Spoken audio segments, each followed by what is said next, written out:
everybody, it's Zeidoktor here with Typical Manga Fan, and this episode of the Typical Manga Review is going to be dedicated to One Piece, Chapter 834, My Dream. And we see here we're at Amazon Lily, the Isle of Women, and Boa Hancock has pretty much blown up Luffy's picture and plastered it on the wall of her castle. I'm surprised she hasn't done this, she hasn't done any sooner, you know? She might have, we just might get the updated version. Or maybe she had to get like that specially built, you know, so it takes some time to get it specially prepared and all that stuff. Get good quality, you know. Anyway, so we go into Sanji. Go back to Sanji, and he's pretty pissed off about the whole, you know, ring, the wristlet blowing up if he leaves the island type of thing. And he's thinking about it and just getting really pissed off, basically, and thinking about how, you know, his hands are really. Yeah, he's remembering Zev, like, someone teach him about his hands, too. Like, yeah. Meanwhile, we go to the Sweet City, like, where Brook and Pedro are. We're kind of getting some rumor-mongering going on here. Like, Jinbei tried to turn back on Big Mom, but apparently he backed out at the prospect of paying whatever the price was. Huh, it must have been pretty bad. Yeah. Some people have been wondering if it was actually his crew or if something else was going on there, but, yeah, at the very least, the people are not impressed with him. Yeah. So Brook and Pedro are just thinking about what's going on with Jinbei's position, and saying, you know, like they're basically talking about him and saying, you know, he was the guy he promised to join Luffy's crew eventually, and you know, does this change anything? And then Pedro actually overhears something, and he's hearing I forgot the guy's name. What's the big guy's name? Brook? Okay. No, not Brook. The Big Mom guy. Oh, Baron Tamago? Yeah. They overhear him talking to Pudding, who's all like, you know, trying out their favorite dresses and all that shit. And she's trying to kind of talk her way out of it, but like they realize that she never got away from them. So who did Luffy see on the beach?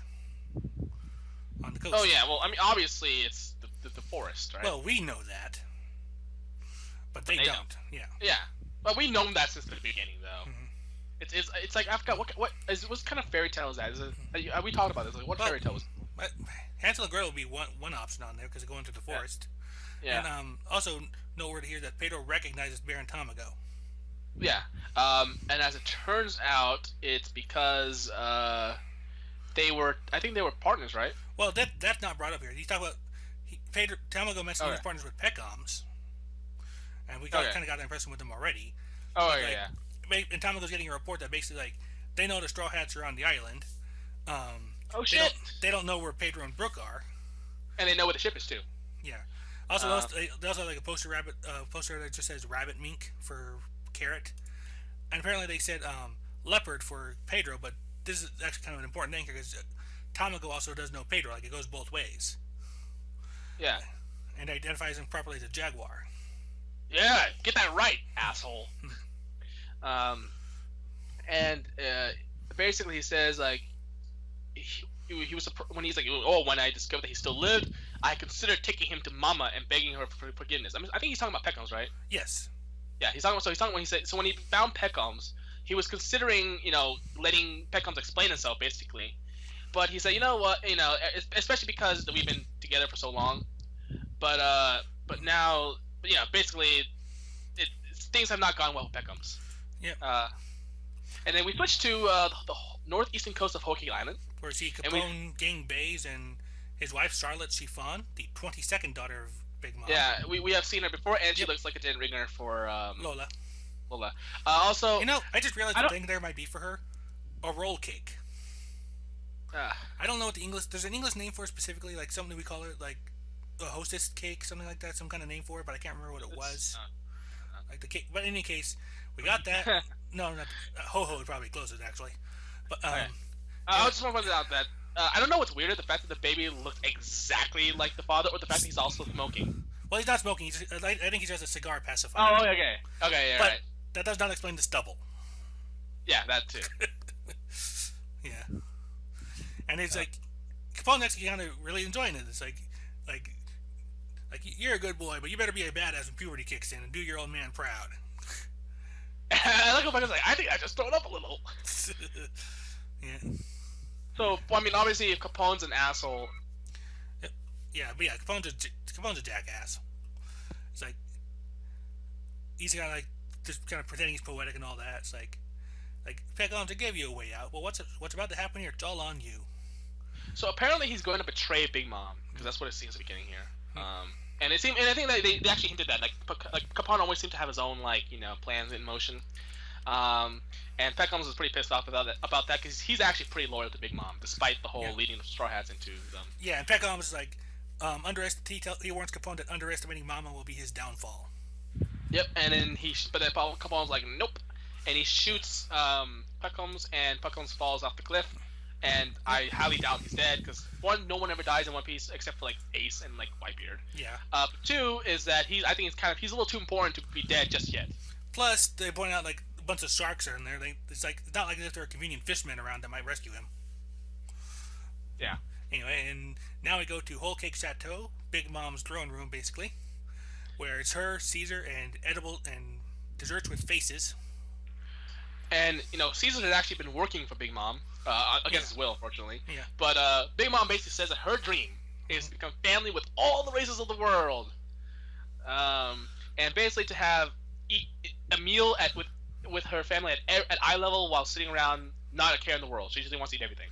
And basically, his power, Caesar can actually do this, and only Caesar that can let her do this. To make her family even bigger. Yeah. In this case, you mean literally bigger. Literally. But basically, he goes on about the fundings and all that shit, and says like how he basically used it on parties and on booze and women. Yeah. Yeah, and he could do it because Dolph was there, behind his back, but not anymore. And he kind of like feeds Big Mom a big old story about, I can still do it, but I can't do it now because I lost my lab. Oh, don't worry about that. My son made a candy lab it is an exact replica of yours. It'll be just fine. I think he's trying to find every excuse to not do it or to delay it. Yeah, pretty much. And then he manages to weasel out like 2 weeks out of her, so it's like he's got to figure that out what to do by then. And I like to point out he actually tried to put the blame on Luffy in law. So this is the answer to all you guys who want Caesar to be part of the crew. No. He's not loyal to Luffy. It's not going to work. Trust me. Unless he changes somehow, and I don't think he will. Yeah. He's not Straw Hat material. He's funny. I mean, we all like the whole comedic aspect of this, the dynamic, but he's not Straw Hat material. It's going to have to be Jinbei or someone else. Probably Jinbei. Yep. And then we come up and see the eldest son of the Sarlet family, Sarlet Perospero, which is kind of like a little onomatopoeia for licking, which is also apparently his devil fruit. Yeah. So, basically 2 weeks. And they have his heart too. And he has the heart. Yeah, heart. Yeah. So basically, he needs to figure out a way out of this. End of the chapter, I think. Oh no, one more to go. Yeah, one last page where Luffy's back in the seducing forest, and Luffy's apparently rounded up his friends several times over, and they appear to be barking and howling.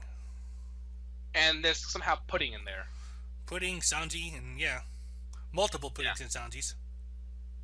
The fact that there's more than one shows you that something's wrong. Yeah. And acting like that too.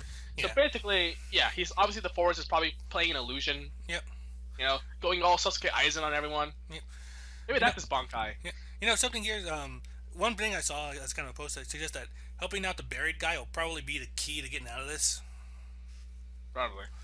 And one thing I noticed as well is that you imagine not being loyal to Luffy. None of Big Mom's daughters seem to be loyal to her. Have you noticed that? Except Pudding. No, not even Pudding. Because she was willing to go against her mother and give Sanji back to them. I thought she. Oh well, yeah, but I thought she said she could not defy her mom. She can't defy her, but that doesn't necessarily mean she's loyal. Yeah, true. To me, I think for her though, it's just she's too nice, really. That's why anyone can just get. At the same time, we have Praline, who's willing to join the Fistmen over her. We have Sifon, who's willing to go with Baze. So is that sort of like saying like how like even though Big Mom's dream is to have basically a big family, the fact is she's actually being delusional as that maybe no one really likes her and they just fear her. Because actually that's why Pudding says she can't deny her, right? Yeah, because she pretty much like I mean, there's you can't really defy her at all. So one can argue it's not true loyalty. It's not even familial love. It's just simply I don't want bad things to happen. Yeah, it almost makes me wonder if that'll be what crushes her dream more than anything else. I was thinking about that. Yeah. Yeah, but yeah. So far, no one's been really that loyal to Big Mom. They've been loyal more to the husbands. Yeah. It's Well, Big Mom. Well, yeah, but yeah. we haven't seen enough of the sons to say if that goes for the male half of the equation as well. Well, we just know that one son's a freaking stupid idiot because Yep. still now it's been like 10 chapters. We've not been shown any other reason as to why he thought that Big Mom could be talked down to, or calm down, and he ended up dying for it. I just thought that was inconsistent. Like it's still not been answered. So I just had to say like no. There had to be something. I think Oda just kind of got caught up in the whole trying to make Big Mom crazy and shit, and he forgot. Wait a second. If he's her son, he should kind of know that she can't really be controlled or be calmed down without the food at this pace. Yeah. So, and I mean he died for it. So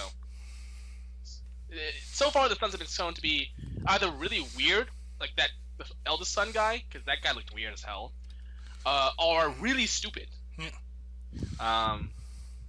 All right. So, I'm not gonna lie. I don't know.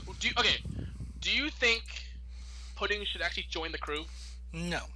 Okay. Yeah, I was thinking that too. I was like, she would have nothing to do. Like, she's a great cook, but so is Sanji, and she doesn't add anything really. I mean, Yeah.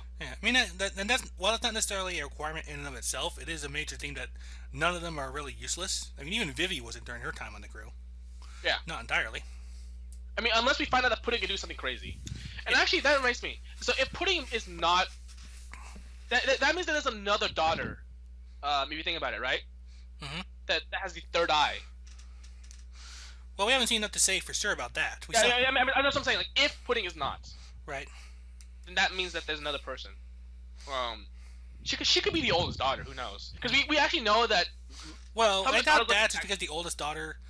The oldest daughter we've seen was Brule in the forest, and she looks like an old woman, and even the eldest son looks like an older man. You're right. We have seen, like, her. And never mind, I take it back.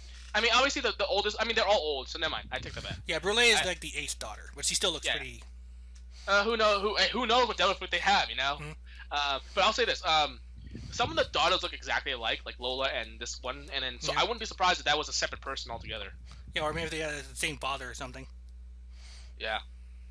Alright, well, that's about it for One Piece for me. Yeah, like I said, this is a pretty good chapter, I thought. Like I said, a lot of people have been complaining about the last page because they're kind of annoyed by the whole force of seduction thing, kind of keeping them out of the action. Well, I mean... It's a necessary evil, I think. They kind of get everything set up before it's time to move them in. I've talked about my opinion on things. Like, it feels like because we have a goal in mind, it kind of feels like we're just delaying what the inevitable... Like, it feels like padding, I guess you could say. It's the best word to say, padding. Alright, so that's about it for One Piece? Yep. Yeah, but that's been it's One Piece chapter 834. What was the title again? I'm sorry. I don't know. Oh yeah, My Dream, because it referred to Big Mom's dream that she wants to have a family of all the races together at eye level. It almost sounds like is this a reference to Martin Luther King's "I Have a Dream" speech? Any other context, maybe. In this case, pirate dreams are pretty common, so I doubt it. Okay. In any case, go ahead and take us away. Bye.